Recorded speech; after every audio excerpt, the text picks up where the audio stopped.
Exercise 4.1 question 1 factorise the following. Factorise का मतलब होता है तोड़ना। फर्स्ट पार्ट में आपको एक एक्सप्रेशन गिवन है 4x plus 16y plus 24z। अब आपने क्या करना है, इसमें कॉमन लेना है। अगर आप देखें तो फर्स्ट टर्म में आपके पास वेरिएबल x है, सेकंड में y और थर्ड में z। तो वेरिएबल तो यहाँ पर कॉमन नहीं है। अब आप कोफिशिएंट की तरफ जाएं। कोफिशिएंट आपके पास 4, 16, 24। तो सबसे छोटा नंबर है आपके पास 4। अब आप देखें 4 के टेबल में 16 भी आता है और 24 भी आता है, तो आप 4 को कॉमन ले लें। 4 को आपने कॉमन ले लिया। फर्स्ट टर्म में से आपके पास 4 आप कॉमन ले चुके हैं, तो 4 के टेबल में 4 आता है 1 पर। x लिखा हुआ है इसके साथ वेरिएबल, तो आपके पास आएगा x। 4 1 जा 4 हो जाएगा, x आपका एज इट इज आ जाएगा। अगर आप x को 1 से भी मल्टीप्लाई करेंगे तो आपके पास x आएगा, plus sign as it is आ जाएगा। 4 के टेबल में 16 आता है 4 पर और y एज इट इज आ जाएगा। 4 के टेबल में 24 आता है 6 पर और z एज इट इज आ जाएगा। ये हो गया आपका आंसर।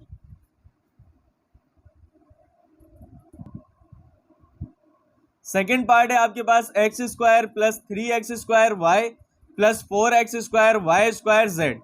क्वेश्चन में 3 टर्म गिवन है। अब आपने देखना है इसमें कॉमन क्या है। अगर आप फर्स्ट टर्म में देखें तो आपके पास एक्स स्क्वायर, सेकेंड टर्म में देखें तो आपके पास एक्स स्क्वायर, थर्ड टर्म में देखें तो आपके पास एक्स स्क्वायर। इसके अलावा कोई भी चीज़ आपके पास कॉमन नहीं है, तो आपने कॉमन लेना है एक्स स्क्वायर को। एक्स स्क्वायर आप कॉमन ले लें। फर्स्ट टर्म में एक्स स्क्वायर लिखा हुआ है तो इसकी जगह आपने लिखना है 1, plus sign as it is आ जाएगा। 3 और y आपके पास आएगा क्योंकि एक्स स्क्वायर को आपने कॉमन ले लिया है, plus sign as it is आ जाएगा। यहां से आपने एक्स स्क्वायर कॉमन लिया हुआ है, आपके पास 4y square z as it is आ जाएगा। ये हो गया आपका आंसर।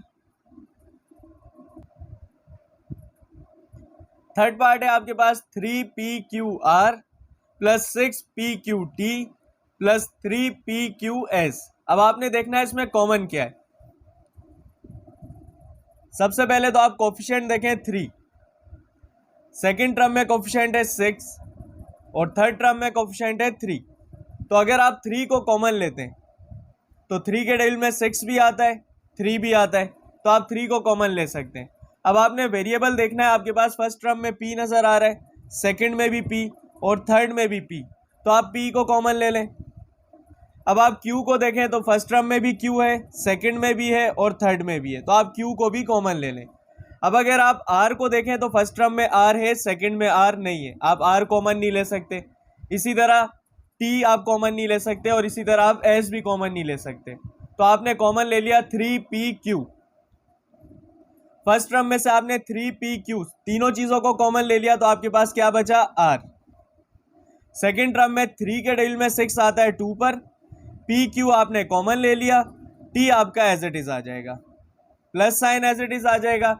लास्ट टर्म में आप देखेंगे तो 3 आपने कॉमन लिया हुआ है, p आपने कॉमन लिया हुआ है, q आपने कॉमन लिया हुआ है, s आपका एज इट इज आ जाएगा। ये हो गया आपका आंसर। नेक्स्ट पार्ट है आपके पास 9qr multiply by S square plus T square. यह आपकी फर्स्ट टर्म है और सेकेंड टर्म में आपको गिवन है 18q square R square multiply by S square plus T square. तो आपको सबसे पहले तो ये ब्रैकेट कॉमन नजर आ रही है, ये तो आपने कॉमन लेनी है। पहले आप कोफिशिएंट देखेंगे, आपके पास 9 लिखा हुआ है और सेकेंड टर्म में 18।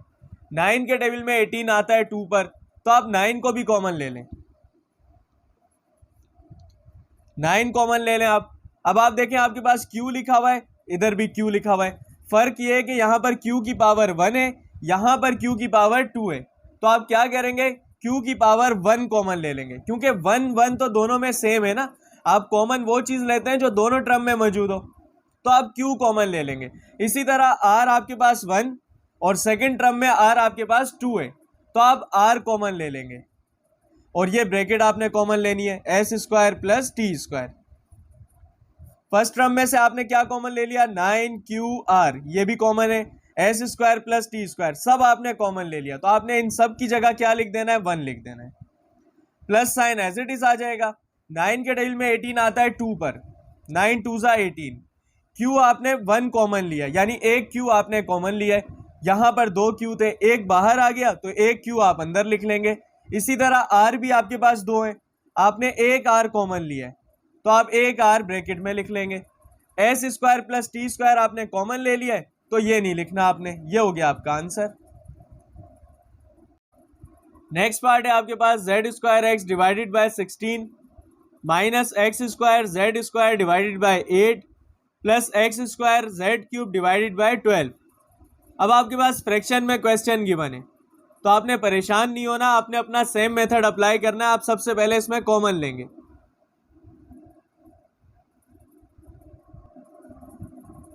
अगर आप गौर करें तो आपके पास फर्स्ट टर्म में वेरिएबल मौजूद है एक्स जेड, सेकेंड टर्म में भी एक्स जेड मौजूद है और थर्ड टर्म में भी आपके पास एक्स जेड वेरिएबल मौजूद है। अब आपने देखना यह है कि फर्स्ट टर्म में एक्स की पावर 1 है, सेकेंड टर्म में एक्स की पावर 2 और थर्ड टर्म में एक्स की पावर 2, तो आप एक्स कॉमन ले सकते हैं। अब आप z को देखें, z की पावर 2, z की पावर 2, z की पावर 3, तो आप z की पावर 2 कॉमन ले सकते हैं। अब डिनोमिनेटर को देखें, आपके पास फर्स्ट है 16, सेकंड है 8 और थर्ड है 12। अगर आप 4 कॉमन ले लें तो 4 के डेल में 16 भी आता है, 8 भी आता है और 12 भी आता है। आपने कॉमन ले लिया x Z square divided bye 4, तो फर्स्ट टर्म में आप देखेंगे तो एक्स तो आपने कॉमन ले लिया, जेड स्क्वायर भी आपने कॉमन ले लिया, तो आपके पास आएगा 1। डिनोमिनेटर में 16 लिखा हुआ है, 4 के डेल में 16 आता है 4 पर, minus sign as it is डाल दें। एक्स की पावर 2 है, आपने एक एक्स कॉमन लिया तो एक एक्स आप ब्रैकेट में लिख लेंगे। जेड स्क्वायर आपने कॉमन ले लिया है, डिवाइडेड बाय 4 के डेल में 8 आता है 2 पर, प्लस साइन आप एज इट इज डाल दें। एक्स की पावर 2 है, आपने एक एक्स कॉमन लिया है तो आप एक एक्स ब्रैकेट में लिख दें। जेड की पावर 3 है, आपने जेड की पावर 2 कॉमन लिया, आपके पास जेड आ जाएगा, डिवाइडेड बाय 4 के डेल में 12 आता है 3 पर। ये हो गया आपका आंसर। क्वेश्चन 1 का लास्ट पार्ट है आपके पास a multiply by X minus Y minus A square B multiply by X minus Y plus A square B square multiply by X minus Y. अब आपने कॉमन लेना है। अगर आप फर्स्ट टर्म में देखें तो आपके पास a मौजूद है, सेकंड में भी a है और थर्ड में भी a मौजूद है। फर्स्ट टर्म में a की पावर 1, सेकंड में a की पावर 2 और थर्ड में a की पावर 2, तो आप a कॉमन ले सकते हैं। और अगर आप देखें तो फर्स्ट टर्म में आपके पास ब्रैकेट है x माइनस वाई, सेकेंड में भी x माइनस वाई और थर्ड में भी x माइनस वाई, तो आप x माइनस वाई को कॉमन ले लें। फर्स्ट टर्म में से आपने a और ब्रैकेट x माइनस वाई दोनों को कॉमन ले लिया, आपके पास आएगा 1, minus sign as it is डाल दें। a की पावर 2 है, आपने a कॉमन लिया हुआ है, आपके पास a आ जाएगा। b आपने कॉमन नहीं लिया, आपने b एज इट इज लिखना है। x माइनस वाई आपने कॉमन ले लिया है, प्लस आपका एज इट इज आ जाएगा। यहाँ पर a की पावर 2 है, आपने a कॉमन लिया है, आप a लिख लें। b आपने कॉमन नहीं लिया, आपने b square as it is लिख देना है। x माइनस वाई आपने कॉमन ले लिया है। ये हो गया आपका आंसर। क्वेश्चन 1 हो गया यहाँ पर फिनिश।